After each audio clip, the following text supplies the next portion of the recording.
Hello, this is Professor Gruhn, and welcome back. I think we're in Module 4 this week, and today's topic is project requirements. What you will be doing is adding another blog post to your workspace project plan workspace. Just call it project requirements, and in this case, use bullet points and just list out the must-haves. These are the things that your project needs to have to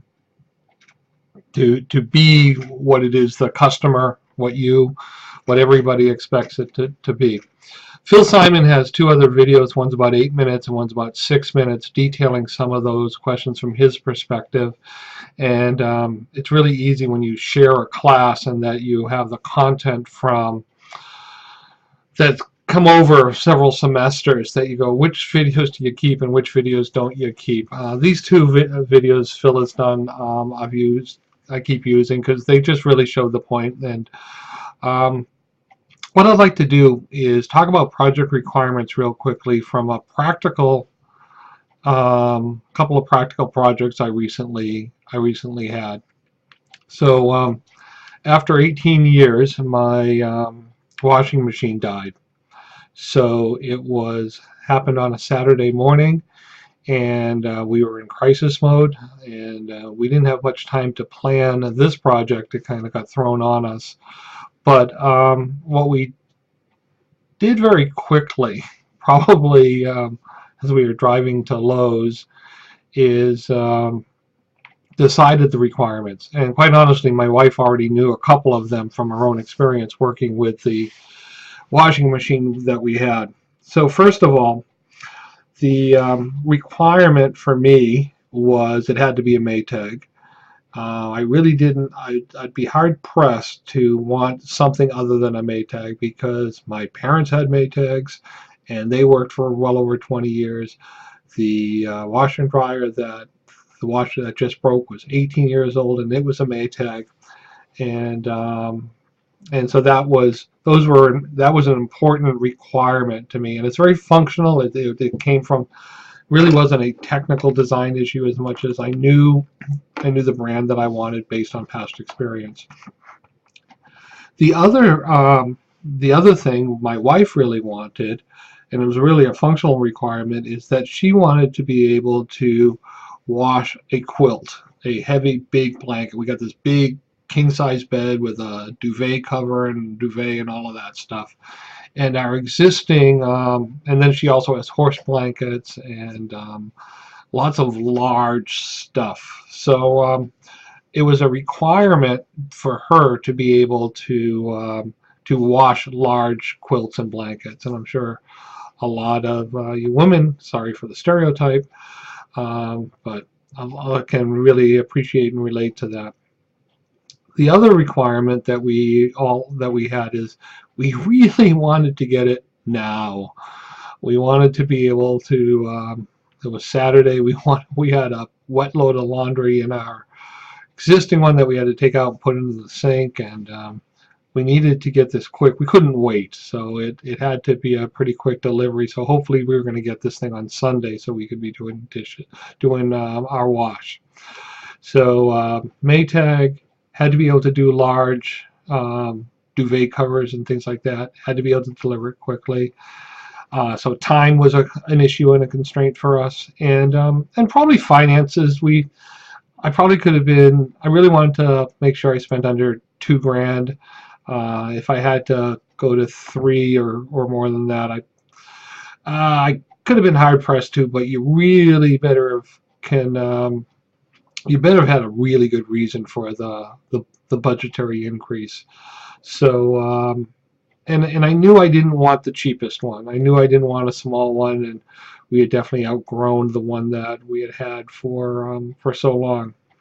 So what ended up happening was, and we also wanted another requirement for the process for us, was that I wanted to go to 3 places to get the best price and to make sure that wherever we bought it from, that we got the best deal. So that was a requirement for this ad hoc project that happened a couple of weeks ago on a Saturday morning. So we went to Lowe's first. We figured we were going to buy it from Lowe's because we do a lot of business with them. We went to Lowe's, then we went to Sears, then we went to PC Richards, and everything pointed back. And I think PC Richards was a few bucks cheaper, and on the exact same model. I took a picture of the price tag, went back to Lowe's, and they of course honored it. So as you think about your and we ended up one of the more technical, detailed designs, although it wasn't a requirement, but we had a sense that we were going to get front loading, and because the front loading saved on water, and the front loading, most of them actually allowed you to do larger loads. It's actually pretty amazing how much larger they are. So after knowing our requirements, we were able to go to the different places and check out exactly what we wanted, and was able to make the purchase, and that next day everything came to us. How does this apply for your assignment? Take a look at your capstone project. Take a look at the things that, look at it not technically. It has to be done in JavaScript or PHP. It has to be done in WordPress or Drupal, but maybe I want a content management system. I want to be able, so I don't have to build individual pages. I want to be able to have a photo gallery so I can easily add pictures. It needs to have social interaction with Twitter and Facebook and things like that. So think about your capstone project and sit back, take off your technical hat, and sit back and think about you as the customer, the end user, and what you expect it to look like. That at the end of the project, I'm going to hand you this. Here's your capstone. Here it is. And what's it supposed to look like and what's it supposed to do? And list those out in the project requirements section. And what that will do is help you know what your target looks like. And that's really the goal of the project requirements, is knowing what the target looks like. When you go out to buy a car, you have certain requirements. You know, I want it four-wheel drive for safety. I need it to be a two-door because I want a coupe for certain reasons. I need it to be an SUV. I need it to be a minivan. I need it to be a pickup truck. All of those things, while they're they end up being the technical results. They come because I need a car, I need a vehicle that I can put 4x8 sheets of plywood and sand and dirt in. So you don't want a two-door coupe then. So, but your requirement is to be able to load and haul dirt. I want to I want to drive a vehicle that makes me feel like I'm in a race car, and I don't care about passengers. I just want one other person in it. Two-door coupe. I've got 3 or 4 kids. I need to be able to haul my 3 or 4 kids, and I need to be able to carry their gear to the baseball game and all of that. So, well, now all of a sudden you're talking about a sport utility vehicle or an SUV or a minivan or something. So think about the things that your capstone project needs to do, the functions that are required. And those functions will then quickly lead to a technical design. And it's hard sometimes to not let the two cross, but try to put the answer aside. And like, it's easy to say two-door coupe, minivan, pickup truck, but think about why you need a certain thing, and then that will make the answer happen. I need people to be able to log on to my website securely to make purchases of 50 products. I know that my website will need 10 pages. I know that my research will require a certain amount of validity and credibility, and that from that I need to make sure that I talk to enough people that it's not an opinion piece from me, that I have a strong literature review, that I use valid quantitative and qualitative methodologies to give my research credibility. So think about the different requirements from a functional end-game point of view, and that will make your that'll make this part of the assignment very good. By way of homework assignments and things like that, this week we're not going to do a discussion board. You have your requirements that are due, and the tentative date is next Sunday. Again, there's not hardcore deadlines on the workspace project plan by way of due dates. They're guidelines to try to help you not to fall apart. Your number one priority this week is working on your teams for the communication plan. Mr. Micromanage is really going to start getting antsy come this next week. So be ready for Mr. Micromanage to start putting his nose into things, and be getting your status report, getting your game plan. And remember, the communication project really has two things.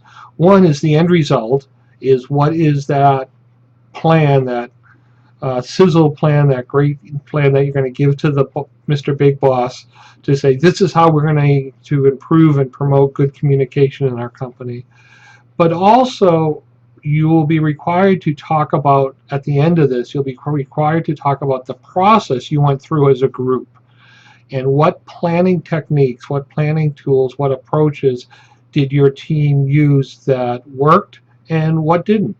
One of the biggest things that happens, I see already, is communication. Getting, even technically, understanding where the team was, and Group A versus Group V versus Team 1 through 7. That was kind of a mess up. So we can report that and talk about those as issues for better project management. But what's working and what didn't. So think about it. It's not, because this is a class on project management and project planning, it's not about the end product on the communication plans. Yes, it is.